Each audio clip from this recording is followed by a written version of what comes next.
talk about this enlightenment. The idea which I am going to express has no proof. God never gave me certificate.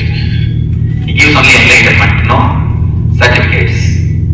And neither it has got proof, nor it has got certificate.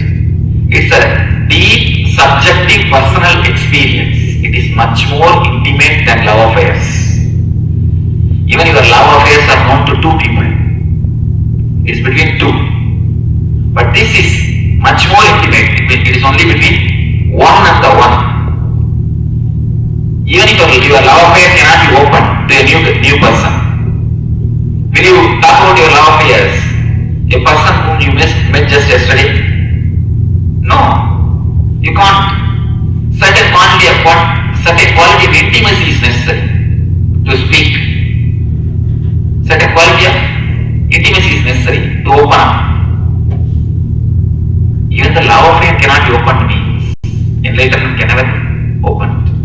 I am opening it up because there are few really sincere people I am seeing, so that they will get helped.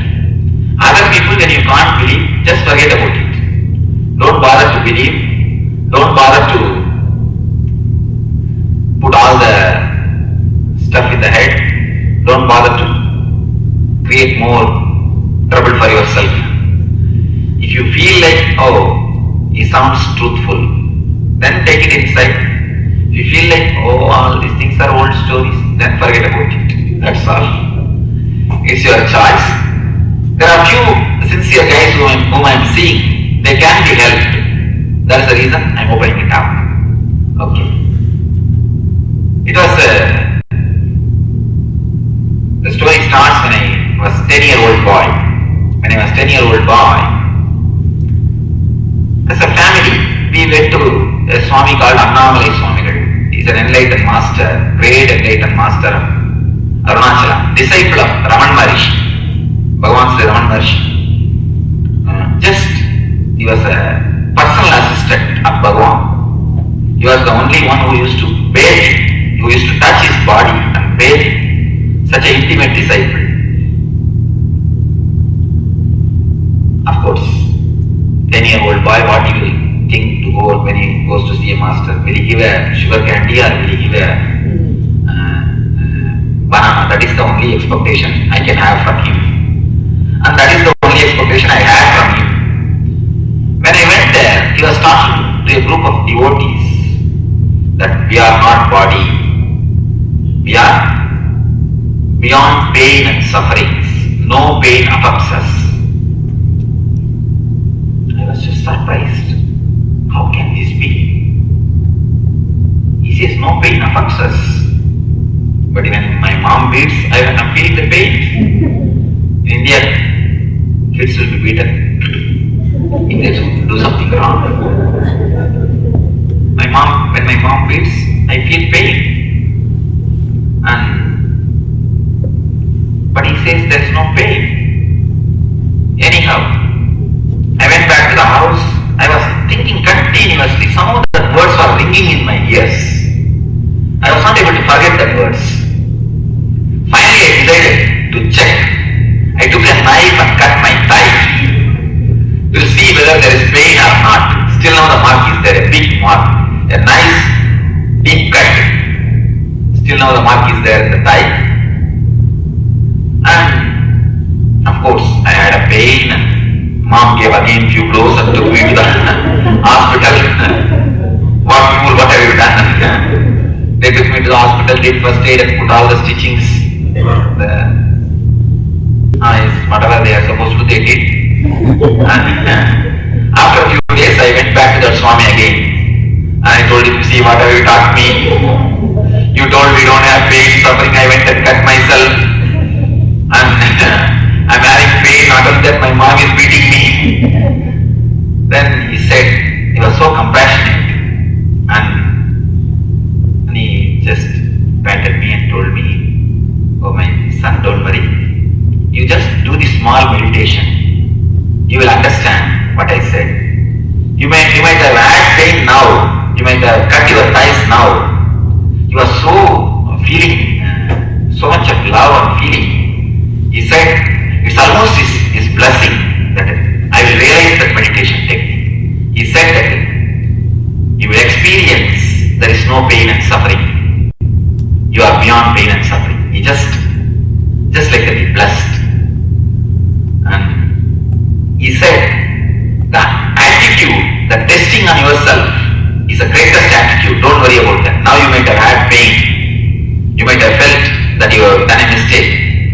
worry, that attitude itself will lead you. That checking attitude, that ready to risk, that attitude itself will lead you beyond the pain and suffering. He gave me a small meditation technique, not even first of all, I did not even know it's a meditation technique. What 10-year-old boy can understand? He told me, just start searching from where thoughts are coming. And he told me, are you there? I said, yes, I am there. I am feeling myself. Start searching from where the thoughts are coming. Very simple thing. Of course, I was not habituated to meditate, or I was not a small boy, what do you know about meditation? But I used to just sit and watch, very playfully, relaxed way, from where my thoughts are coming. I close my eyes and see from where my thoughts are coming. 2 years I used to, whenever, now and then, whenever I find time, not regular meditation or tapas like this, no. Whenever I find time, I used to casually sit and do. When I was 12, I was sitting under the Arunachala Hillock, evening. Later on I discovered that day was Buddha Purnima. Of course, that time I do not know it was Buddha Purnima. I was sitting on a rock, evening, trying to play with that meditation. That's what I can say. It is not even meditating, just trying to relax way. I was seeing. It was Sandhya, 4:30 to 6. In India, Sandhya means 4:30 to 6. That is the time sun sets. Sandhya. I was seeing from where the thoughts are coming. I was just searching the source of the thoughts. Suddenly something broke. I felt clearly something is broken and something is opened. I don't know how you will understand. Simply I started seeing complete 360 degree. You all know 120 degree vision. 120 degree vision you know. If you turn your eyes, you can see. If you turn your whole head, you can see the 360. But my eyes closed, no head movement, no body movement. Simply I started seeing complete 360 degree. This side 360 degree and this side 360 degree. Difficult to comprehend. Try to understand. I was able to see the hillock which was in front of me, and the temple which was this side, city which was this side, and the temple which was back side, and the whole thing in one single second. Not only this is 360 degree, and this 360 degree also. The sky and the hillock and the rock on which I am sitting, the back side, the whole thing. This side 360 and this side 360. If you understand the roof and the cutout and the chair back side and this side, this portion of the chair, bottom of the chair and the video camera, and this side, this podium and the plant and the cutout and speaker and the video camera again. The whole, this side 360 degree and this side 360 degree. I started seeing. And not only I started seeing, next moment I just felt the whole thing is me. The idea of me is lost. Before that, I was having the idea only this is me. And the moment I started feeling, the whole thing is me. The stone is me, the tree is me, the hillock is me, the temple is me, the sky is me. Everything has started vibrating with the feeling, I am that. There is no difference consciously. How much you feel your body with the same sensitivity. I felt the whole existence. Maybe 3 days that state continued. I came out of my body started moving. I started walking after 3-4 hours. Maybe in 3-4 hours, I became normal physically. But mentally, that fever, like a fever kind of mood, it was a joyful fever that stayed for 3 days continuously. And the moment I became alright, the first thought was the fear. I thought some ghost has got me. I do not know it's a spiritual experience. Some ghost has possessed me. And I ran to that one Mataji was there. I ran to her. I asked her what happened to me. She held my hand and told, no, you are not possessed by ghost, you are possessed by God. So she consoled me and she gave me food for 3-4 days to take care of my body and all those things. But never, next 3 months I went near that rock. I used to have a terrible fear that there is a ghost sitting. If I go, it may catch me again. I never went near that rock. But I always had a deep feeling to have the experience again. One side, it's just such a juicy feeling. It's like you have fallen in love with somebody and you want to see that person, but the society is not accepting it. Just the same kind of feeling. One side, fear that again it may catch me and I do not know what is happening to me. It's beyond my control. The other side, such a deep joy and ecstasy. So it took little time.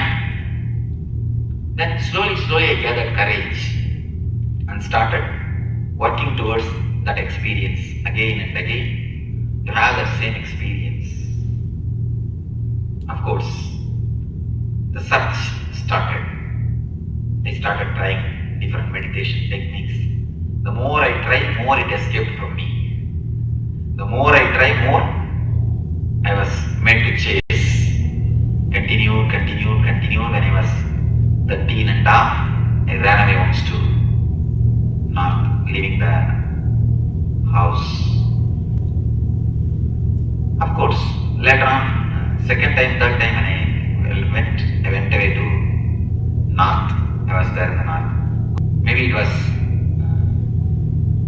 15 and a half, second time I ran away again.